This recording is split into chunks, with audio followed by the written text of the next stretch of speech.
Ceci est un clip d'un podcast plus long que vous pouvez retrouver en intégralité dans la playlist podcast sur la chaîne The Flares ou alors directement en cliquant sur le lien dans la description.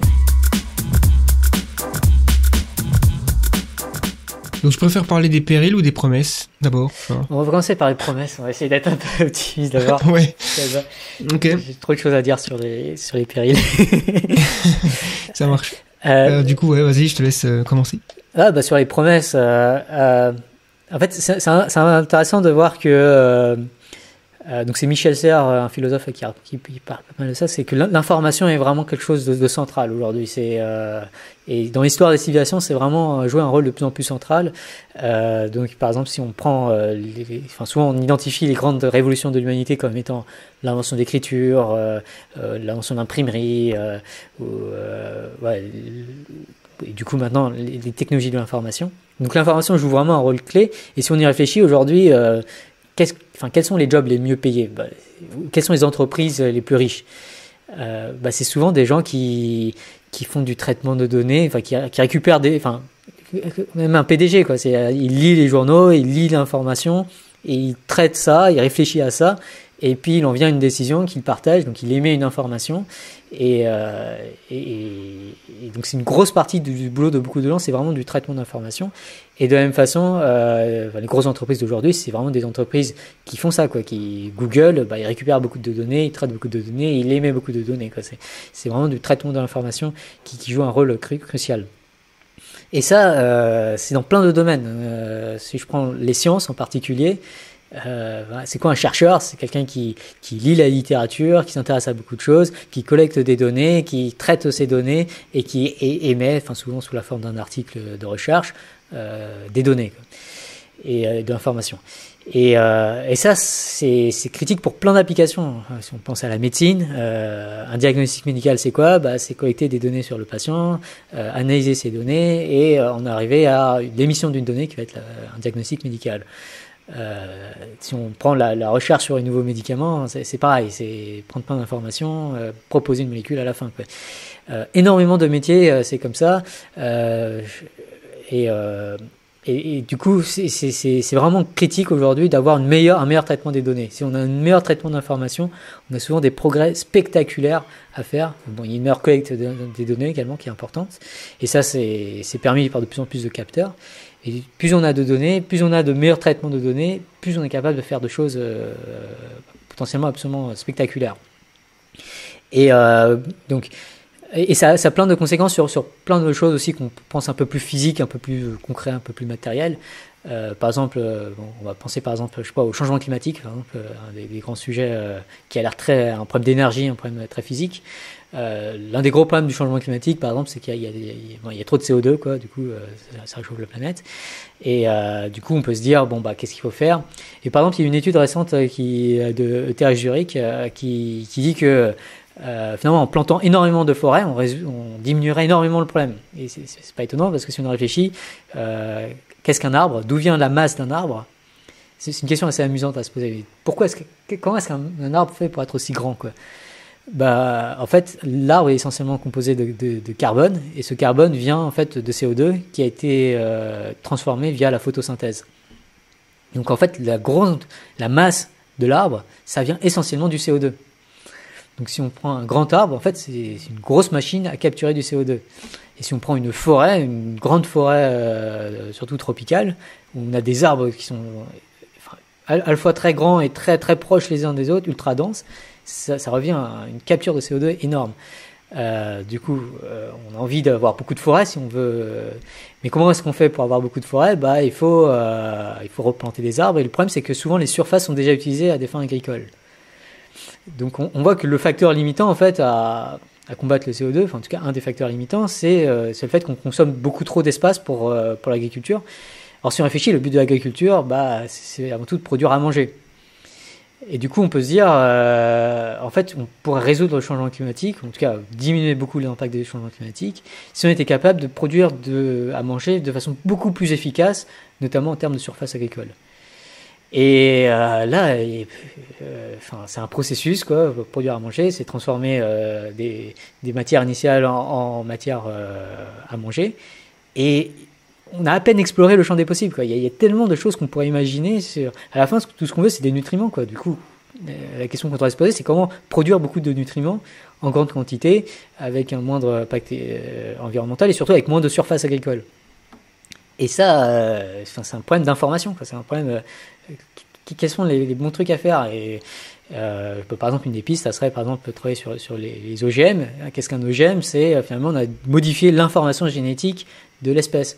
Donc encore une fois, il y a une notion d'information et typiquement en génétique, l'informatique est partout et avoir des intelligences artificielles capables de mieux prédire les propriétés phénotypiques à partir du génome d'une espèce, ça serait génial, quoi. Et c'est un problème d'intelligence artificielle, c'est un problème d'information.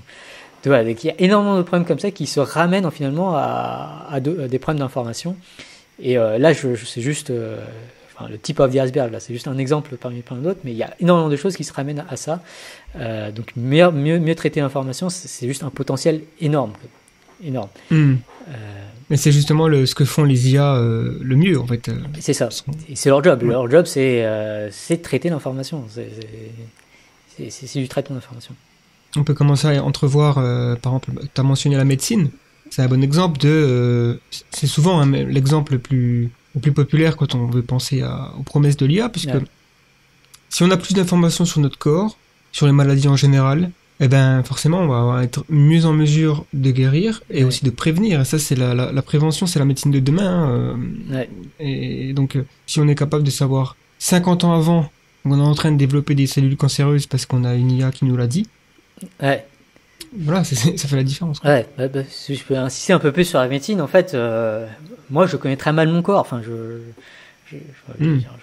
connais à peine mon pouls en ce moment. Enfin, il y a tellement de données physiologiques qui sont pertinentes à la médecine que j'ignore complètement, et c'est des données qui sont pas exploitées pour faire un diagnostic médical, quoi.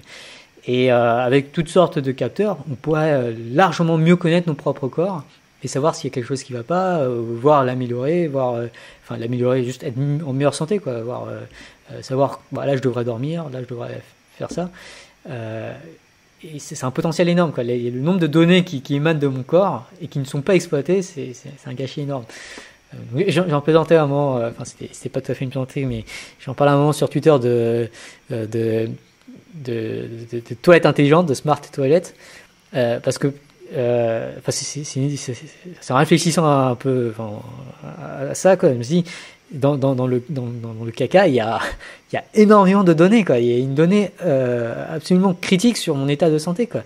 Et si on pouvait exploiter cette donnée, on pourrait faire un diagnostic médical ultra performant sur une personne, en tout cas sur beaucoup de ces aspects, de façon complètement non invasive, parce que le caca, j'ai pas envie. Effectivement. Vaut mieux que ce soit non invasif, ouais. C'est le genre de potentiel qui est absolument énorme. Bon, il y a des trucs, on peut avoir une montre connectée, plein d'autres choses. Mais toutes ces données qu'on pourrait collecter, c'est un potentiel énorme. C'est aussi des risques énormes, hein, on va en parler. Mais c'est avant tout c'est intéressant aussi d'y voir un potentiel absolument énorme. On connaît presque rien de notre corps, mais aussi de notre société de façon générale. Et avec l'information, on est capable de bien mieux comprendre ce qui se passe et d'avoir des actions beaucoup plus ciblées, beaucoup plus efficaces et du coup extrêmement désirables. Puis je veux peut-être revenir sur un autre point aussi, parce que du coup quand je t'avais interviewé, on avait parlé un peu d'énergie et de fusion nucléaire. Parce que la fusion nucléaire, on sait un peu la fusion, l'énergie idéale, quoi. Et sur la fusion nucléaire, il y a pas mal d'articles qui sont sortis récemment sur l'application de l'intelligence artificielle, parce que c'est quoi le gros problème de la fusion nucléaire, en tout cas un des gros problèmes de la fusion nucléaire, c'est le fait qu'on a un plasma ultra chaud et qu'il faut le contenir. Et je sais plus quelle est la température, mais c'est des trucs qui me dépassent complètement. C'est le chiffre qui veut rien dire pour moi. Voilà. Et clairement, il faut des situations. Et l'un des gros problèmes, donc on essaie de confiner ça avec des champs magnétiques. Et le problème, c'est que les champs magnétiques sont assez connus pour avoir plein d'instabilité, donc c'est très difficile à maîtriser. Et il faut réagir un peu en temps réel. Et du coup, il y a pas mal d'algorithmes. Réagir en temps réel sur des systèmes complexes, c'est le job d'une IA, comme on va dire. C'est le truc sur lequel l'IA est ultra compétente. Et du coup, si on peut développer cette recherche-là, il y a des progrès sans doute énormes à faire. Et moi, l'impression que j'ai, c'est que déjà, on n'est pas si mal sur la fusion nucléaire, déjà. On arrive à faire stabiliser un peu les trucs. Et du coup, avec les IA, j'ai l'impression qu'il y a un potentiel absolument énorme d'un point de vue énergétique. Ouais, c'est clair. Mais je pense que tu as bien résumé le truc avec l'information. Je pense qu'on ne se rend pas vraiment compte à quel point la maison de demain, ou le quotidien même de demain, sera en fait géré par des IA, dans le sens où on va aller se coucher le soir. L'IA, dans le lit, sera capable de mesurer notre tension, notre pouls, tout ça. Bon, on aura évidemment tous un bracelet ou quelque chose. On est en train de voir les débuts de cette révolution des données, finalement, qu'on est en train de traquer notre corps, avec les montres connectées, Fitbit et compagnie. On commence à avoir la technologie, elle commence à être abordable. Donc les gens savent désormais leur pouls, savent désormais les cycles de sommeil. Enfin, tu peux déjà avoir des trucs assez impressionnants sur ton corps, quoi. Ouais. Mais je pense que l'étape d'après, ça sera, tu vas aller prendre une douche et ça te fera un examen de ta peau, pour savoir si t'as un cancer de la peau ou pas. Tu vas te regarder dans le miroir, ton miroir il sera intelligent, il va pouvoir regarder tes rétines. Donc en fait, tu vas passer des examens constamment en fait. Tu vas aller voir un ophtalmologiste juste en te regardant en fait dans le miroir, puisque le machin il va regarder si tu as des problèmes de la vue, si tu commences à avoir une vue qui faiblit ou quoi. On peut imaginer ton casque audio, si tu le mets, il va peut-être aussi pouvoir analyser si ton écoute elle a baissé ces dernières années, en faisant ça paraît pas si compliqué que ça, hein. Voilà, des habits connectés, ça c'est évident que ça va arriver aussi. On est en train de développer des textiles maintenant qui sont capables de conduire le courant, donc ça amène à ces technologies-là, la voiture, tout. Vraiment, on sera encerclé, on va dire, par l'information. Alors, ça peut faire peur, hein. Bon, on parlera aussi des périls avec ça. Mais je pense évidemment que c'est... si le but, c'est d'être en meilleure santé, il n'y a pas mieux. La santé, protéger l'environnement, avoir le développement durable, il y a un potentiel énorme à appliquer l'IA dans tous ces domaines. Ouais, on voit déjà l'optimisation énergétique, comme tu le disais très bien, avec des maisons intelligentes aussi, on peut vraiment baisser sa consommation électrique, ce qui est bon pour l'environnement. Je dirais même si demain on a la fusion nucléaire et que l'énergie coûte rien et qu'elle n'est pas du tout polluante, ça vaut quand même le coup de pas la gaspiller, je veux dire. Donc si on peut avoir des maisons qui allument la lumière quand t'es là et qui la coupent quand t'es pas là, qui s'assurent que les trucs connectés sont déconnectés quand tu les utilises pas, l'air conditionné, il y a plein de trucs, chauffage, qui peuvent être intelligents, et même les smart grids. Donc à l'échelle d'une ville, finalement, il y a un gâchis énorme en fait, on se rend pas compte. Mais voilà, l'électricité est gaspillée en permanence, alors qu'il suffit d'avoir des compteurs un peu plus intelligents pour matcher la demande en fait. Tout le problème du réseau électrique, c'est vraiment un problème d'IA, quoi. C'est un problème aligner l'offre et la demande, de ne pas surcharger les câbles électriques. Et tout ça en temps réel, anticiper la demande future, le coup de vent qui va arriver sur les éoliennes, le nuage qui va passer. Tout ça, c'est des systèmes ultra complexes et l'IA est indispensable pour faire beaucoup mieux que ce qu'on fait aujourd'hui.